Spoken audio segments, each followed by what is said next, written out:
But now Steve and Norma are obviously scratching their heads, trying to figure out what went wrong. Back with the race leaders, Eda Ripples still out in front, followed not too far behind by Murray Moore Steele. Now this is shaping up to be a great battle between these two. Brad and Darren Horton have had a busy week modifying their engines after overheating problems forced them out of last week's race prematurely. Now you can clearly see the exhaust coming out above the waterline when they're in the water, and this modification seems to be paying off for them. They're going well. Eda Ripples launches into some of the rougher water on one of the outer legs. It really is more like low-level aviation in this sort of water. The weather starts to pack in and Ripples starts to take it a bit slower through the big water. Metal is caught right up to Ripples in this rough water. They're both taking it fairly cautiously now, though. Big question is, what's happened to Murray Moore Steele? ICI Aquabase still going strong and still no sign of Murray Moore Steele, so the Carson brothers could be holding third place. Oh, this is a shame. There's a red flag flying from the committee boat. And here comes Eda Ripples out of the fog. The race committee must have called the race off due to visibility. Metal in second, and she's slowing down too. There's Ripples turning into the centre of the course. And Metal follows her. Oh, this is a shame. The race has been called. It looks like the race is over. Loretto Lighty is heading back into the marina. Of course, her race never really began. ICI Aquabase in third now, arriving from out of the drizzle and mist to the unwelcome sight of a red flag on the committee boat. ICI Aquabase has turned into the centre of the course as well. And there's a bit of confusion out there. Wayne Carson's popping his head up to see what's going on. Nobody's quite sure, including us. And Eda Ripples is off again. The Horton brothers are quick to react. They're off too. The race is back on. Well, after a somewhat confusing stoppage, Richard Shaw's will be keen to re-establish his lead. Now, we're not sure why the race stopped and then started again like that. I'm sure we'll find out after the race. In the meantime, we're into lap 6 and Eda Ripples is back in front. The red flag is now off the committee boat and the race is proceeding as normal. The stoppage only affected the front 3 boats. Murray Moore Steele limping back into the start-finish area. Now, they've been missing in action for a while. Obviously, the conditions taking their toll. And we're down to 3 boats. Here's Metal, and in the distance, ICI Aquabase chasing after Eda Ripples.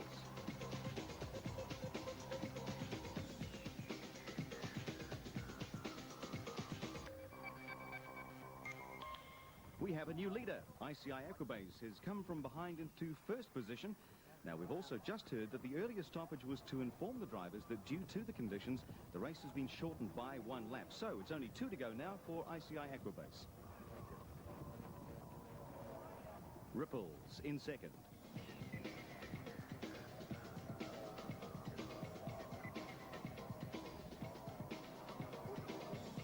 Metal, the only remaining Australian boat, holding on to third.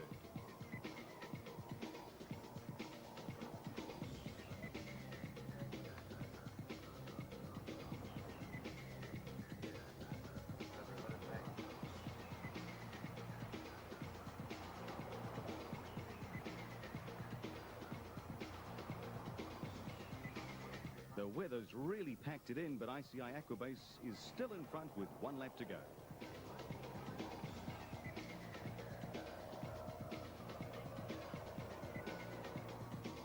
Here's Eda Ripples really hoofing it. She's fallen a long way behind ICI, though. Something must have gone wrong out there. This is Slippery Dog and Bryn Wilson battling it out in the 60-mile race. 60 miles, and they're still neck and neck. Slippery Dog's going to take it, though, and they're stoked.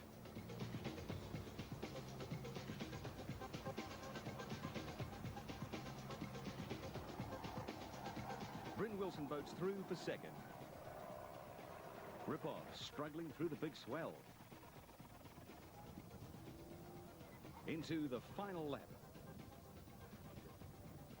A somewhat lonely-looking Marshall Batteries fighting through the swell.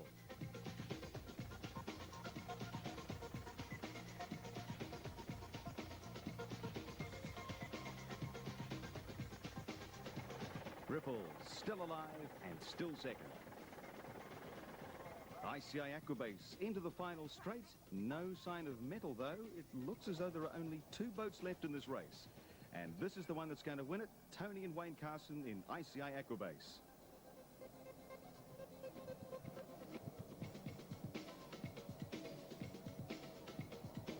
Richard Shaw's and Tony Singh aboard Ida Ripples, home for second.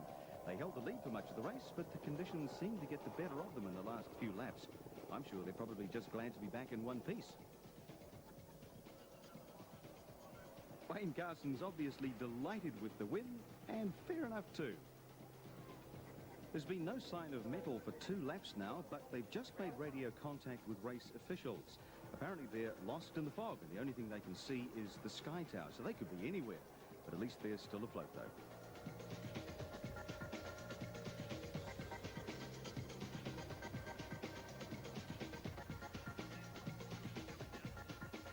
We've been waiting for this one, I guess. We've been working hard to try and get here, and today was our day, so we're very, very pleased. Well, it's the weather obviously had a big contribution to the confusion.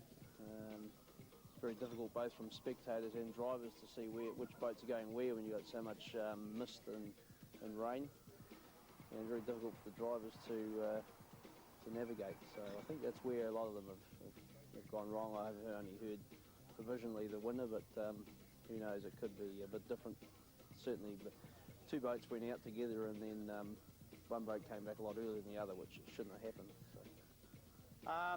Visibility was a major problem. Finding the marks out there. We're looking for sort of a couple metre high orange buoys in the middle of the ocean, and when you've got swells that are bigger than that and wave tops that are bigger than that, it's very hard to see them. And particularly when the rain came in, it was a case of sort of aim in the right direction and hope you met something before you hit where we were, Argentina or whatever. Fortunately, we were probably one of the few boats that ran on compass all day, and although we were issued with our course late this morning at scrutiny or at briefing, we did do all the compass bearings, and I think that made the difference, because although it was still very difficult to find the marks, I think we were probably closer than most, which was good. Terrible, yep. Second time, no luck again. Well, we had 2 new motors put on, but the left one's got an electrical problem. We ran it at 6 o'clock last night and it was fine, and this morning it's sort of, they're prone to doing that most of the outboards, but it's got a pack's broken, and we'll have to get another one fitted tomorrow. So our mechanic was going home at 4 o'clock this afternoon, but it's now 4 o'clock tomorrow afternoon because he's got to fix the boat first. Norman ran the motors up when we first launched the boat. They sounded sweet. We left the jetty, and the motor started coughing a little bit, and just couldn't keep it going. So we've got to start our motors in gear. It would run roughly in idle, but wouldn't run in gear, so we couldn't actually run 2 motors out there. We only had one that would start in gear and keep running. So Norman started pulling bits and pieces apart out there, hoping that he'd find the problem would be pretty simple. But we still don't know exactly what's wrong with it at the moment. We thought if it was something really simple, if we gave them 5 or 10 minutes start, we were very confident today we would have caught it. It was very, the boat is, I know I keep saying it's exceptionally good. It's a proven boat and people know it's exceptionally good, and we knew we were only 10 minutes behind, we would have won today. We would have actually, I was very confident to give Loretto a run today. In that water we would have pushed very, very hard, and the boat's capable of speeds of, which is, people say, oh, you're telling lies about your speed, but ask Peter Turner how fast the boat was with old motors, and we were happy, we were actually sort of shooting for outright today. I was confident in the right water, everything stayed together, like we were going to really show it. But again, talking is cheap, you've got to do it on the water, unfortunately, but the boat is capable of winning outright. The boat at the moment, the way it stands in the right water, will beat any boat in New Zealand. Well, it's good to see the Australians over here. It was myself and Graham Horn that actually put the whole series together in the first place back 4 or 5 years ago, and it was always difficult getting it to work with the Australians, but they've once got going. They're over here now as another team. They're holding the trophy at the moment. They won off us for the first time last year, and I'd say they'll be a little bit disappointed in their 2 races to date so far. I think they came over here quite confident that they could at least get good placings. But it's funny how it all turns around, because winner last week, of course, only crosses the start line today, just getting points for their start. But they also never had a finisher either, so it's disappointing from an Australian point of view. Calm stuff, we had real rough, and everything in between was where we were at. We were going really well in the moderate water, so yeah, that's where we were pulling them in. I'm happy for the boys and I'm happy for the team. The boys have worked particularly hard to get a win on rough water. We haven't had rough water until today. Today our rig held together, the boys held together, and you could see by the raised arms at the finish line that they were wrapped. Unless a team is committed to put big dollars on the line and buy the best gear available, I begrudgingly say that I can't see how a New Zealand team can be competitive when we're talking about competing against the Arabs and the Italians, who have multi-million dollar budgets and have their own race shops, and they have 3 and 4 in a team. It makes it very difficult. As I said, if the resources came through, and we've certainly got the technology here to be competitive. Oh, well, we stopped and went up to the boat and asked them if it was a red flag, because I mean they had 2 flags flying, one was pink and to us one looked red. So we went over and asked them, and they said no, it wasn't, so we got going again. But by then, of course, everybody else was behind us and caught up and stopped as well and followed us off again, I think. So no, it's just a bit of confusion there. We went the wrong way, it seems, along with everybody else. I don't know, we actually stopped because we couldn't see where we were going. The canopy was fogged up, the rain was in, we couldn't see anything in front of us, so we actually stopped and thought we were coming in here, but we weren't. We must have just got lost. We can still redeem ourselves, and they've got to race in Australia yet, and it's different water there. It's very rough. We're used to it and they're not, and they won't like it. I was thinking, please God, let them finish, because we've all been so good this week and they deserve a good win, and don't let those props fall off right now, because they don't deserve it. Right, so it's all really going to hinge on the next race, isn't it? It is, yeah, definitely. All right, well, good luck for that race. Okay. And it's that way. Yeah, right. Not round the island?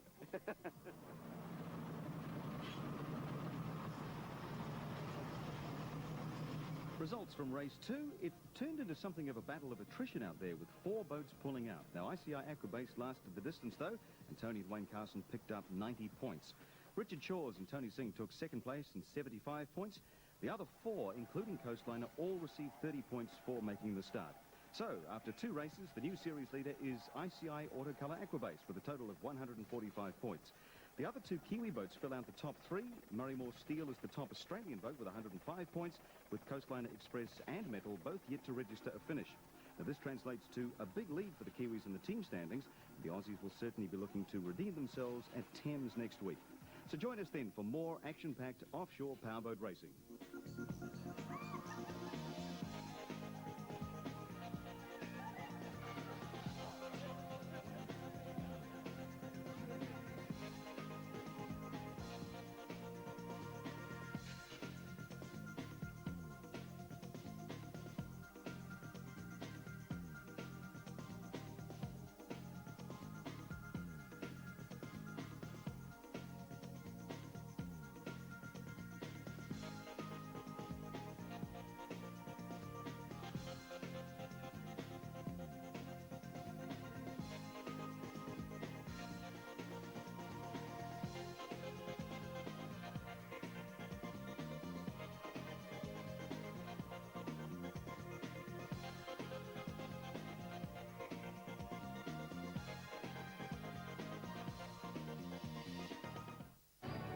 I certainly did. Tony had to go back to Napier again, so he jumped on the car basically after the race, and the rest of the team certainly celebrated. We had a great afternoon, and we look forward to it again today. Luck was certainly on the Carson side, though. We had a few things to do after the race. We empty our fuel after each race, and last weekend, as you know, the race was shortened by 1 lap, but because of the rough conditions, we ended up using a bit more fuel anyway. So when we came to empty it, we had about 4 litres left out of all 3 engines. So we were we thought it was quite fortuitous that they shortened the race for us. We would not have finished. No. So that was a bit lucky. Richard Shaw's and Tony Singh and Ida Ripples led for much of the race, but conditions got the better of them in the last few laps. The boat went really well actually. We tried some different propellers, dropped the engines down, and very pleased with the way it went. Those are probably the roughest conditions we've run the boat in. The hardest thing last week was seeing. I mean, we're only in the rainstorms, only sort of see a few feet in front of the boat, so it was just a case of shutting our eyes and sort of pointing out hopefully in the right direction. Even with his eyes shut, Richard Shaw's steered Ripples home for second and a 1-2 finish for the Kiwis. The Australian boat Metal was up there for most of the race until conditions got them too. They got lost in the fog.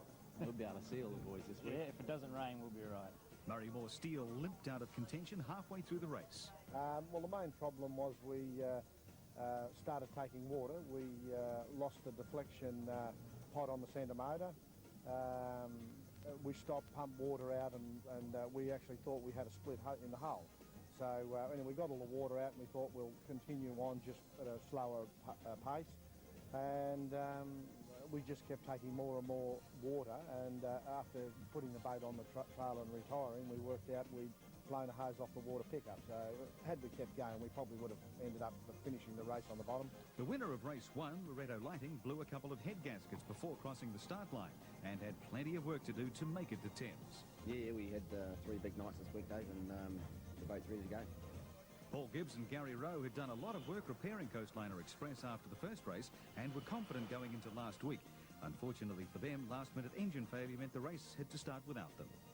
Well, this is what they call a Murphy switch box, which actually is like, probably layman's term, like a distributor, if people understand. And it just distributes the electrical spark out through the whole motor system. And what they did, they're a completely sealed unit, and somewhere in there is a really tiny baby crack. And what they've done was through the whole motor totally out of whack. And if we had kept on going, we probably would have blown another motor, so we just, common sense prevailed and we pulled out. So, going into the third and final race of the New Zealand leg of the Trans-Tasman Series, it's New Zealand boats 1, 2 and 3, with Murray Moore Steele still in touch for the Australians. The team totals are 403 to New Zealand and 225 for Australia. Hello and welcome to Thames for race 3 of the Australia-New Zealand Direct Line Trans-Tasman Offshore Powerboat Championships. I'm Dave Jamison, once again joining me, Barry Thompson, editor of New Zealand Propeller magazine. Fairly tough day planned. Yes, it looks like it's going to be a bit willing out there. A bit willing. The Australians, unfortunately, aren't doing particularly well on the points table so far. There is a significant difference in points, but it's not insurmountable. But there has been a wee change since the last race at Gulf Harbour, because Coastliner actually officially started the race. We gave them, I think it's 30 points, so they've moved up a little bit in the ladder. I see, they basically got their keels wet. They did, they get the keels wet, that's about all though. So very disappointing really for the Australians, but the lead is by no means irrecoverable. No, I don't think so. With today's race being round 3 and 2 more to follow this in Australia, I think if we get the Australians on the water today, running well, getting up in the points, and maybe, hey, the New Zealanders might break down. If the New Zealanders don't finish, then it's right back again. But odds are that Kiwis have got a pretty good lead at the moment, but the Australians are doing their best to make up for the lost time they've had before. Oh, it doesn't feel real good, but the game plan of the actual Australian team today is to get 3 finishes and hopefully a first, second, third, or at the worst, a second, third and fourth. And that's what sort of we're going for, and we're all fairly confident. We believe we've got the right base. We've just been a little bit unlucky. Oh, who knows? After our track record, who knows? We haven't done too well. All the Aussie team haven't done too well. Yeah, no, it's not fair to ask us after what we said last weekend. We probably should say no comment. We'll wait to see what the day brings. We've raced here for the last 5 years. We know the track. We know what sort of conditions to expect out there. Yeah, so we're looking forward to that. Well, we're going the right way, aren't we? Yeah. Well, obviously hoping for a win, but a lot depends on how Steve goes and the Aussies go. I mean, we'll go as hard as we can and hopefully be there at the finish. Definitely want to win today, Dave. Disappointment last week. We're itching to have another win, so the water's going to suit us. So, barring any mechanical failures, I think we should be able to do it today. Today's conditions, they look to be pretty testing once again. Yes, you've got a good, strong, it's a bit out of the north. I came through there this morning. It's about 1.5 meters. The boats will have a good run up the coast, straight into it headlong, and then a big following sea coming back. So there's going to be some good water for them in varied water conditions. Firth of Thames, fairly well known for being shallow and as a result of a very short, sharp chop. It is a very short sea out there. It's very deep further out of the Thames, and it shallows right out. So what happens is the wave pattern just suddenly changes altogether. And it's very close together, which is not too bad for the big cats, but smaller boats like local boys like Chindit and Ampol and a few of the others, they'll know they're out there, for sure. We're hopeful of another rough race. It won't be as rough as it was last weekend, but the Firth of Thames chops up quite well. There won't be the swell that we had last weekend. But again, our boat's the heaviest in their class, longest in their class, so we suit the rougher water. So we're hopeful of a reasonably rough race. Yeah, we had a run yesterday afternoon and it was pretty unpredictable, we'd call it. You just sort of ricochet any way you like when you launch off, but you can run good sort of coming south, but when you're going north it's very rough and unpredictable. We'd be running straight into a fairly strong wind. There'll probably be about, I haven't had a look at the water, but I'd predict a metre chop or so.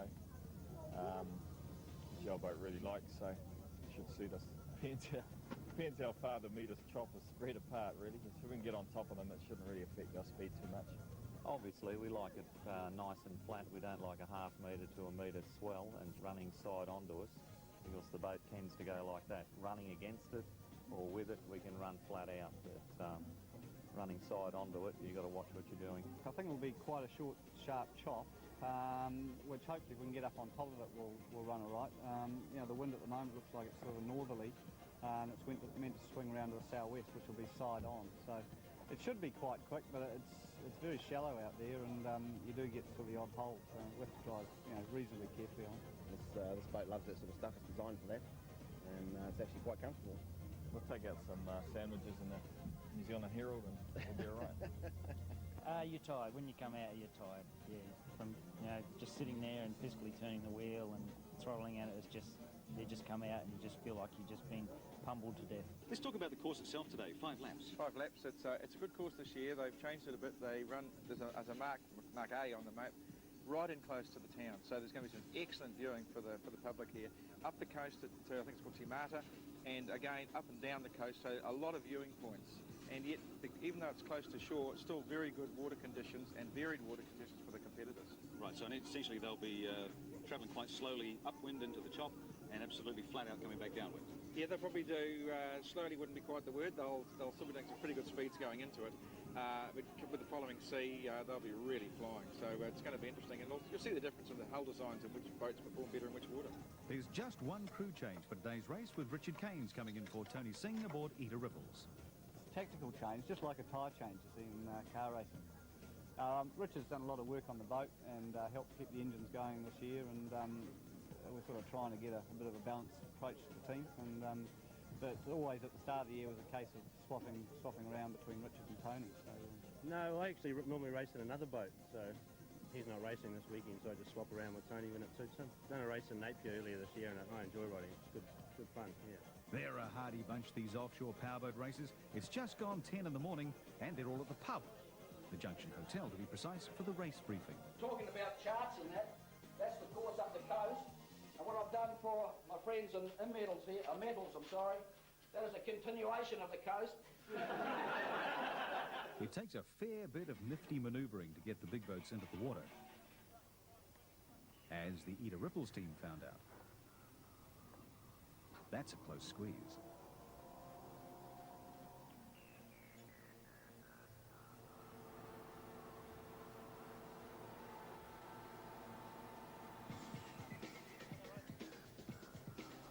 Gently does it. Don't drop my boat.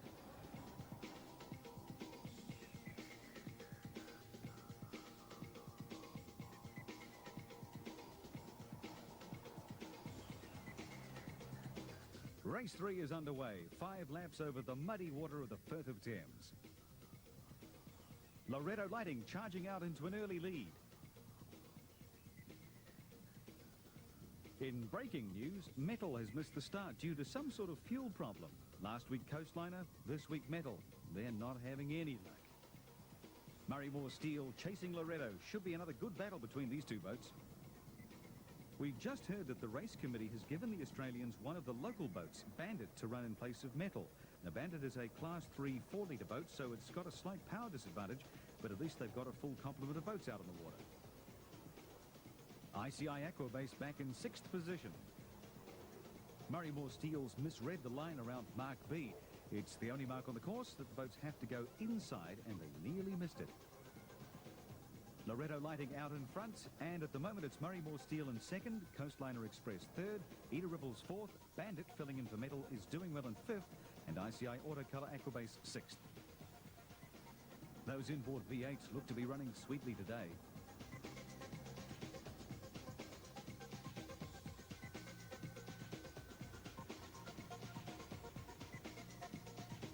Oh, Loretto Lighting taking off and getting dangerously close to flipping over backwards. Coming up to Mark C. Murray Moore Steel, then Ripples, then Coastliner chasing Loretto along the top straight. Round Mark E and down the back straight. Loretto in front. Eda Ripples right behind now. And Coastliner Express flying up the outside. Paul and Gary will be loving this.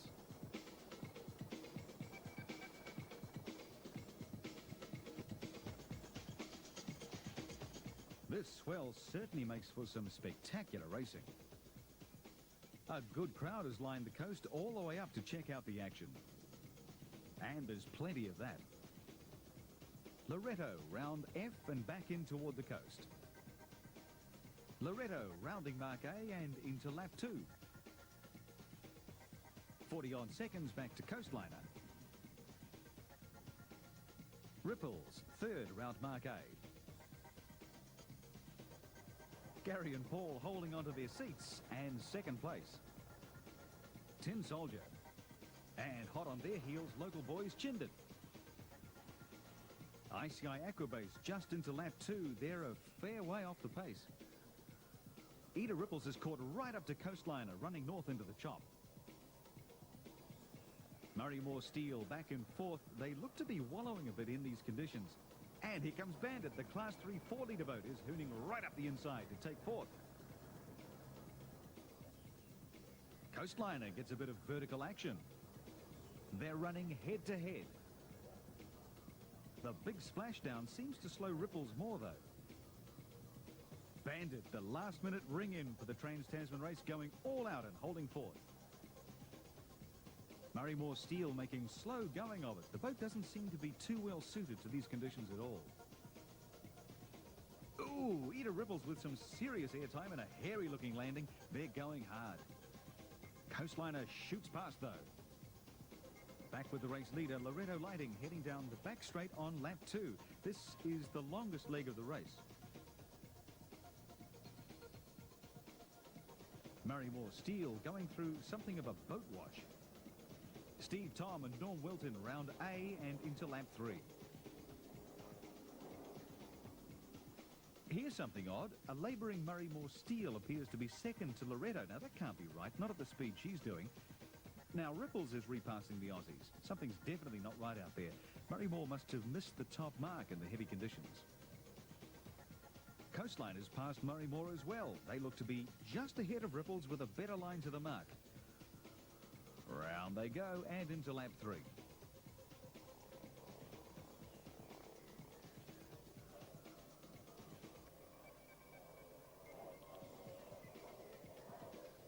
Ripples just back in third. Round C for the second time. Steve and Norm just skimming Loretto from peak to peak. Ripples currently just ahead of Coastliner and probably wishing the race could end right now. Ryan Aluminium and Bryn Wilson Boats, sports B-class boats, going hard in the 60-mile race. And Ryan Aluminium with the handy lead.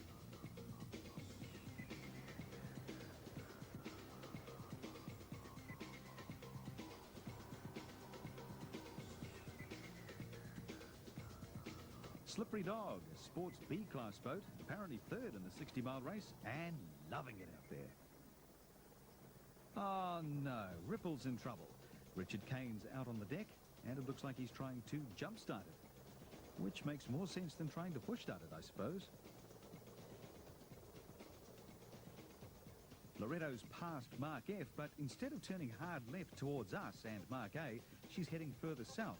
Now, we thought earlier that this was to take advantage of the swell, but I think it's more an indication of just how difficult it is to see the marks out there in the swell and the spray.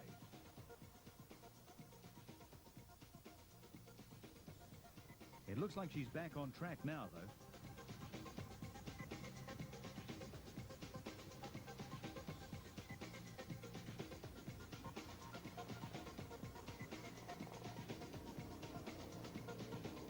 Loretto Lighting round again and into lap 4. Looking pretty much unstoppable, but let's not put the mockers on them. They haven't finished just yet. That's ICI Aquabase out there in the distance, just rounding Mark F. No, they're not. They're stopping. Oh, something's gone wrong for the Carsons, and it looks like more bad news for the Kiwis. Bandit, round A again. Now, Loretto must have lapped her, but with Ripples and now ICI Aquabase out, she's in third position, and the Aussies will be pleased with this effort. In second place, Coastliner Express. This is their best race to date. Ripples has made it down to the bottom of the course, but her race is definitely over too.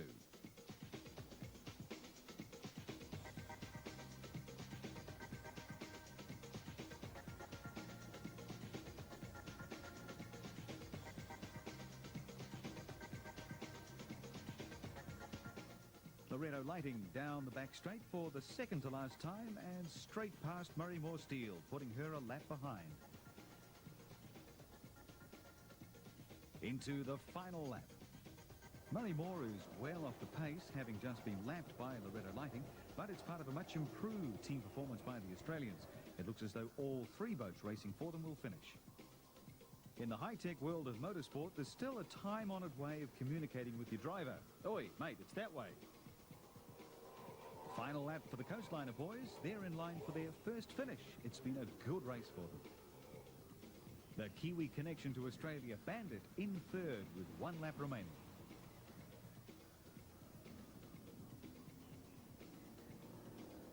Here it is. Loretto Lighting takes it out in fine style, leading from start to finish, much like they did in race 1. It's an especially valuable win today, with the other 2 Kiwi boats both pulling out. Coastliner Express in for their first finish, and it's a good one. Second to Loretto.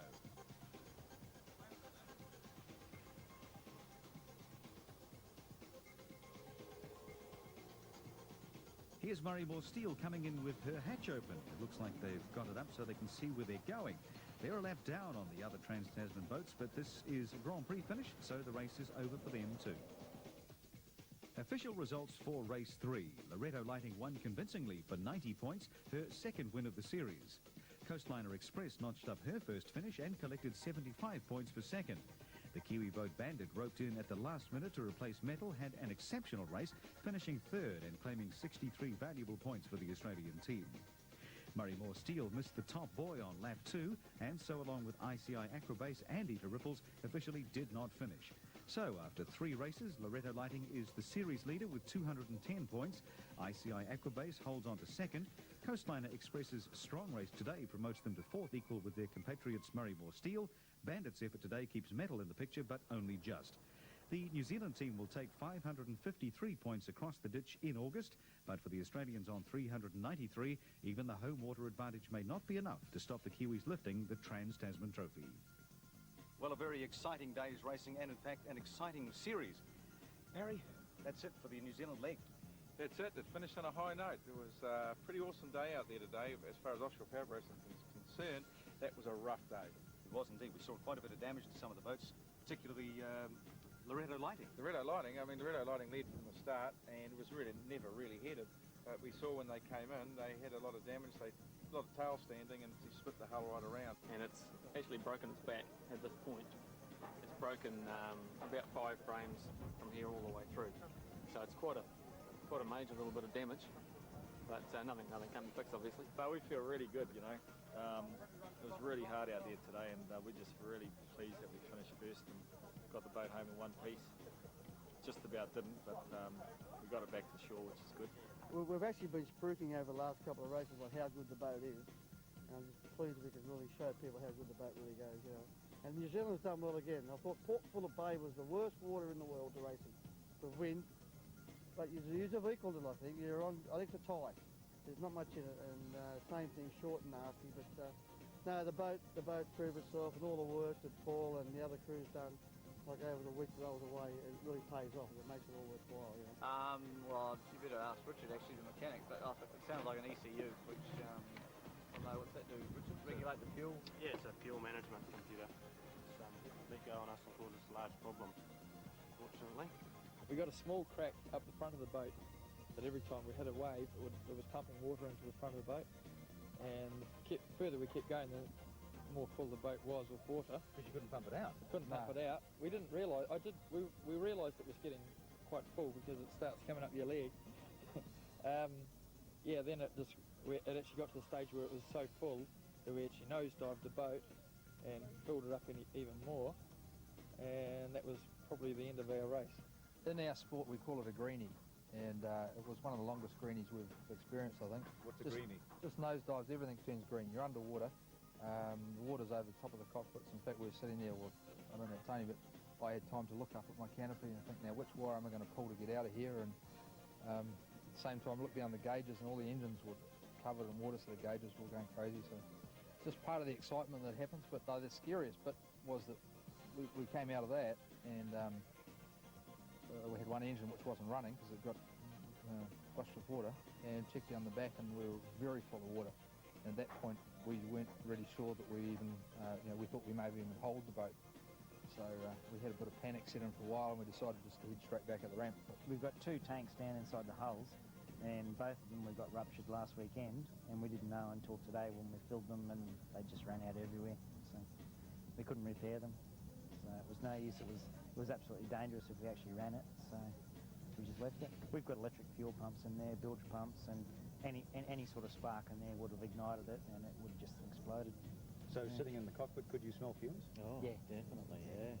You were drowning in them. Yeah. Well, the Murray Moore Steel team are out of here in a hurry. I don't think they enjoyed today's proceedings very much. Now, that's what it's all about. Trans-Tasman rivals comparing notes after the race. An exciting day's racing to conclude the New Zealand leg of the Trans-Tasman Offshore Powerboat Championship. The series continues in Australia in August. We wish the competitors all the very best of luck. On behalf of everyone involved, I'm Dave Jamison. Thanks for joining us.